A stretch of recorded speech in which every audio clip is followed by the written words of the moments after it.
And you've been on Zoo for a while now, huh? Fuck, dude, yeah, like since I was 8, so like 12 years or something. That's pretty sick. Yeah, dude, I'm psyched on it. And I've seen so much happen with Zoo, and it's just crazy. Like going on tour, like Matt Miller, like all those dudes. You're blowing it, fool. Is that you? What an amateur. Amateur hour. That really is me.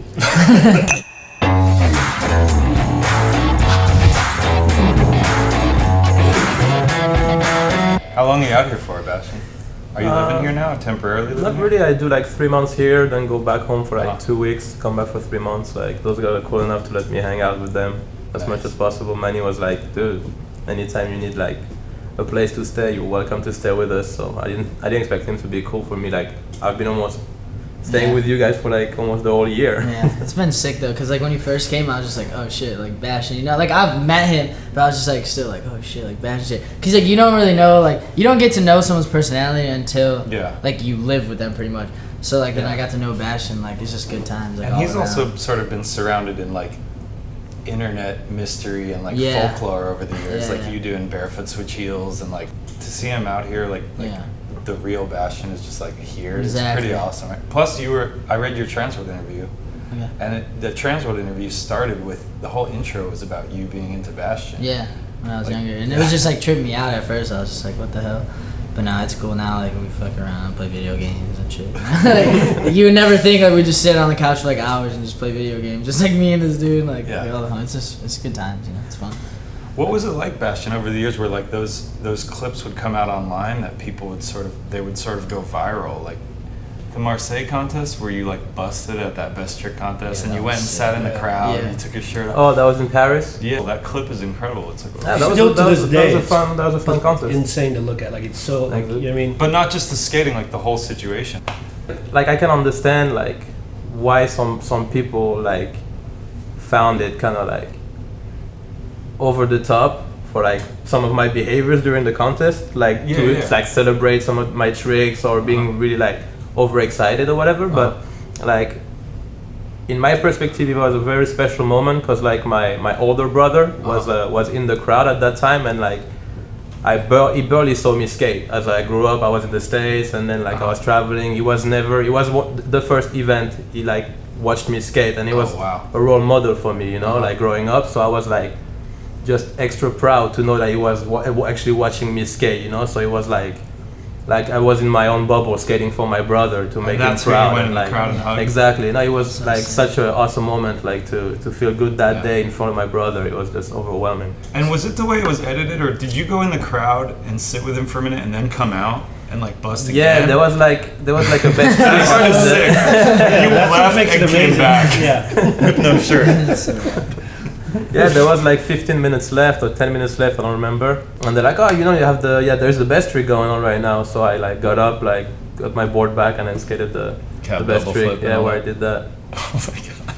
See, but where people may have been, what you're thinking is like people thought it was over the top, but you two guys are some of the most fan favorites at these street league things. Like every time you get up, especially in Chicago, they freaked out for you. But at other times they do too. Mm-hmm. And they love. They go, and it's like those little things that are like, you know, you're just like showing, it's the whole crowd is super hyped, and then you do something crazy, and then like do like a little thing, you point at the crowd or whatever it is. It's cool because like, why not express yourself? Like if that's what you're feeling, like fuck it, dude, just do it. Like, you know what I'm saying? Like there's not enough of that. Like why be scared? Just fucking, if you're psyched, you're psyched. Like that's it. Well, I think like who cares about what the next person fucking thinks? Like if you're psyched, you're fucking gonna show it. Like. But he always does funny stuff. The shirt over I love the shirt over the head. Oh, it's amazing. It's so fun to be there and watch it. Like it's great. I've heard so many stories about you over the years too, from like, and tell me if this is true, because do you remember the first GvR? Yeah. That was 2004, right? To this day, one of the gnarliest things I've ever seen with my own eyes. Yeah. You at that GvR. Thanks, like, I'm fanning out for a minute. Yeah. But I heard a story, because I worked at Etnies at the time, and I heard a story that you were with Pierre before the contest or whatever, and you were like, I'm going to make you proud today. I'm going to skate this park like no one's ever skated it before or something. And then you went and did that, which was super gnarly. Is that true? I don't remember, but I wouldn't be surprised saying that. That sounds like me at the time. That was I believe that. Yeah. You saw him skate that contest. I skated a flip lot the of 11. Yeah, I skated a lot of GvRs. I think it's the first time I've seen him. I was skated the contest. I remember. That's like, pretty nice. Yeah, you were one of those few guys who I over the came out years with have. Jon Dickson. Oh, really? Yeah. I was going to ask you about John because I read an interview where I you don't were. want to get into that shit. Is it bad now? Yeah, you just I don't know. No, here's what I was going to ask. And you can avoid it if you want.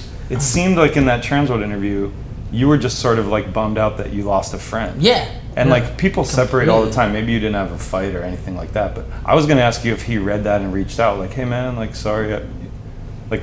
Does he read that? The thing with that, I mean, like I just know him. Like Yeah. I grew up with him. I mean, I was probably like 8 or 9 when I first met him, and we used to teach skate camp like every day. Oh, that's sick. Fucking like, and he moved out to Cali and kind of like started hanging out with whoever he was hanging out with. Yeah, he got into his thing. Yeah, and he was older than me, so I was like whatever. But he just totally flipped, like just from. He just hanging out with the wrong people, I think, like out here just telling him like, oh yeah, like fuck that, like just a bunch of shit he didn't need to know. Yeah. And I don't know, just kind of bummed me out because I was like, dude, I went from chilling with this, and honestly, like, he's the reason why I like skate the way I do today. Like, to be honest, because me and that dude would just go head to head, like, and he's always As been friends. that good. Like, he was switch flipping 13s when I was like 13, 14. And I'm just like, what the hell? Like, he's always had the talent. I don't know. He just hung out with the wrong people or whatever. But hey, I'm stoked for him. He fucking went pro. So sick, dude. Jon Dickson is fucking pro. What's it been like for you having your parents an integrated part of your career the entire time? No, like my dad was never like pushing, like, no, you need to fucking go lip slide this 12-stair rail. Like, you know how some dads were. And I've seen it, and it's fucked. But no, he was just pretty much. Well, the first thing I wrestled. Oh, okay. And that's where I met Jon Dickson. Wrestling? We both wrestled. He was a state champ. I was a junior state champ. Wow. There's a fact. Yeah. That's insane. John's like a And fucking we were watching the bulldog. flip video between our matches. Watching way. Bash. Yeah, swear to God. That's amazing. And That's pretty good. so whatever, and then I started skating, and I told my dad, that was his passion, was wrestling and that stuff. And I told him one day, I was like, I'm over it. I quit. I'm done. Threw my shit in the garbage, and I was just like, he was bummed, and I could see that. But then he was like, all right, whatever. And then he just supported me with skating 100%, took me everywhere, drove me everywhere. Came out to California when I was younger. They've been supporting me. That's cool. So. I remember his little sister was crying when, was it your little sister was crying when you missed that crooked grind or whatever? Yeah. I thought that was cool. That was like sweet, you know what I mean? Like your No. family's tight. Like, Yeah. I mean, not many people would have been able to land that, like that pressure. Well, what people say, like, dude, we learned from your mistake. Like, you don't wait, you just go. Yeah. And I just waited there, and Yeah. that was the first year that it was like big. So I'm like, fuck, how many points are there? I'm like trying to do math. I'm like, I didn't even fucking finish high school. I can't even fucking see 0.2, whatever the fuck I needed. I'm like, dude, what the hell? So then someone's like, dude, you just need like a mellow trick. And I'm like, all right, fuck crooked grind. Just, dude, I swear that whole moment was just slow motion. It was just like not lock in, and then just the fall was like, no, like I'm falling down. Just like looked over, and Sean just like, I'm like, fuck, dude. I just walked out. I was over it. I was like, fuck it, whatever.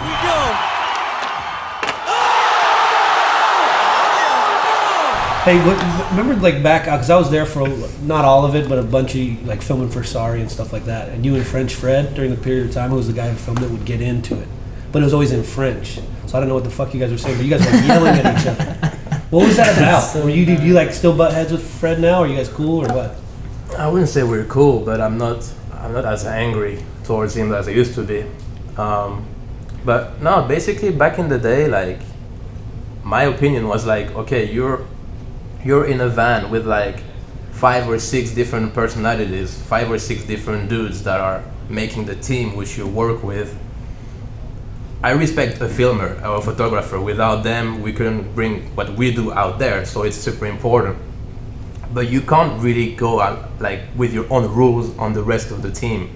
Like, let's say you hang out with Ali, with Tom, with Rune, with Arto back then, like, and tell them no one is gonna smoke in the van where you drive for like 7 hours from LA to Phoenix. Like, I mean, to me, it was not making enough like effort to make everything just work smoothly, you know. So yeah, I was kind of like, I was over it, you know, like.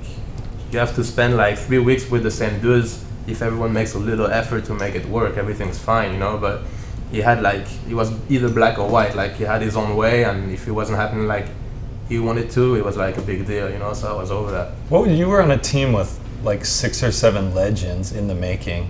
They probably were almost already legends, but like it was still happening. Artos was like about to be like the flip team, right? You're talking about, yeah, like that. It was definitely on its way to happening. Being on Flip in that era, it was gnarly. It was the gnarliest squad in our opinion for sure. Because I was filming Zero at the time, and we'd look at you guys going like, "Fuck, dude, these guys are bringing the heat," you know. So then Jamie would totally use that as a motivator. Like, did you see, you know, and he'd like leave an ad out or something like that, like, you know.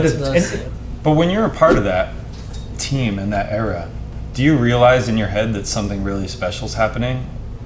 Not really, no, you don't, because it's like it's an everyday thing, you know, to go out there, street skate, see like those crazy tricks to go down.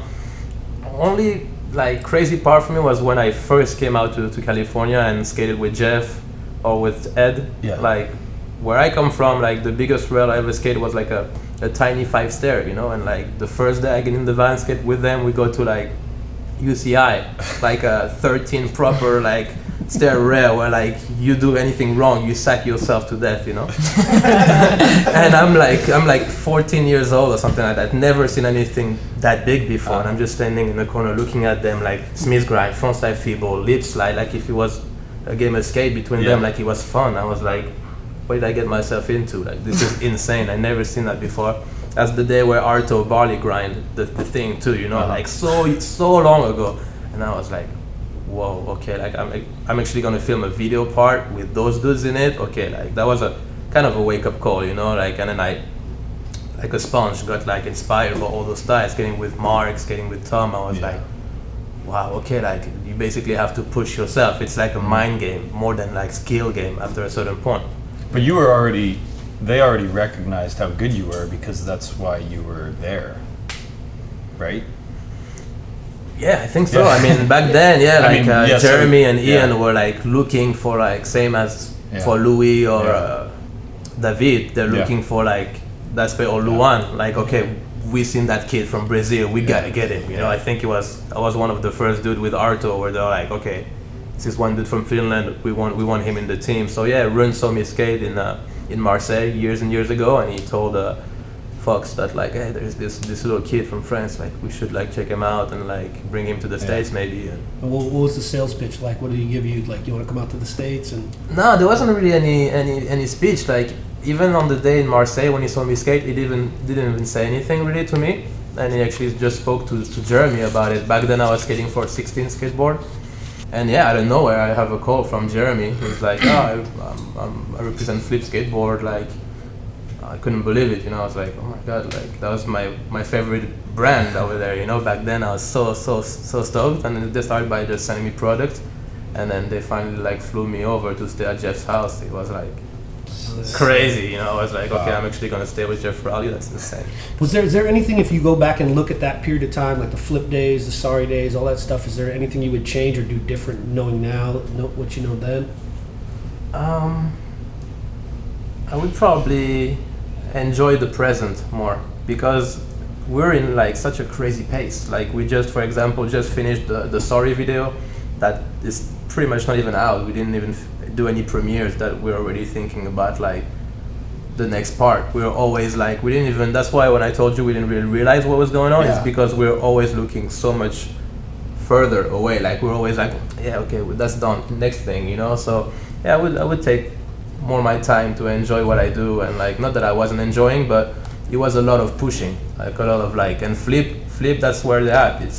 They're like perfectionists. They like to push things and to take it to limits. So yeah, there is only like such a long period of time where you can push yourself to limits without cracking, you know. So it's like I would take my time, enjoy and see what I've achieved and be happy about it, and like, yeah, just more take my time, not rush into things so much like we used to back in the day.